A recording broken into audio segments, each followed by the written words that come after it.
شہری بہو کے گھر آئیں گوار نندے۔ ایک خوشحال شہر میں نائلہ نامی ایک پڑھی لکھی، نفیس اور سلیقہ مند لڑکی کی شادی ایک اعلیٰ خاندان میں ہوئی۔ نائلہ نہایت صاف ستھری، جدید خیالات کی مالک اور عزت دار لڑکی تھی۔ اس کا باورچی خانہ جدید مشینوں، آرام دہ فرنیچر اور سلیقے سے سجا ہوا تھا۔ ایک دن دیہات سے اس کے شوہر کی 3 بہنیں حسینہ، ریشمہ اور دلشاد نائلہ کے گھر آئیں۔ وہ سادہ، دیہاتی اور کچھ حد تک بدتمیز تھیں۔ جیسے ہی وہ گھر میں پہنچیں، انہوں نے فوراً نائلہ کے انداز زندگی پر تنقید شروع کر دی۔ ہائے بہن، یہ کیسا کھانا ہے؟ دیسی گھی کا تو ذائقہ ہی نہیں۔ یہ مشینوں سے کیا کام ہوتا ہے؟ اصلی مزہ تو ہانڈی چولہے پر ہی آتا ہے۔ پھر کیا تھا، تینوں بہنیں کچن میں گھس گئیں اور پورے کچن کو گاؤں کے مٹی والے انداز میں بدل دیا۔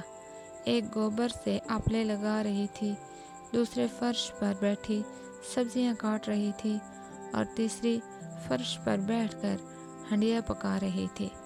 نائلہ حیران اور پریشان کھڑی دیکھتی رہی۔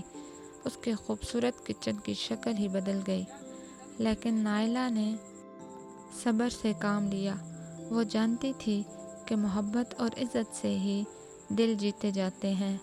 اس نے اگلے دن نندوں کو سمجھداری سے اپنا طریقہ سمجھایا۔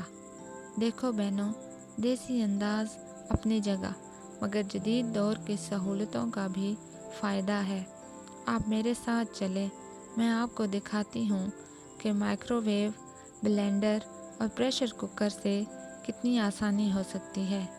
شروع میں نندیں ہنسیں، مگر جب نائلہ نے صرف 30 منٹ میں مزیدار کھانا بنا کر پیش کیا تو وہ حیران رہ گئیں۔ ریشمہ بولی، واہ بہن، واقعی تم بہت عقل مند ہو، ہم تو خواہ مخواہ تنقید کر رہی تھیں۔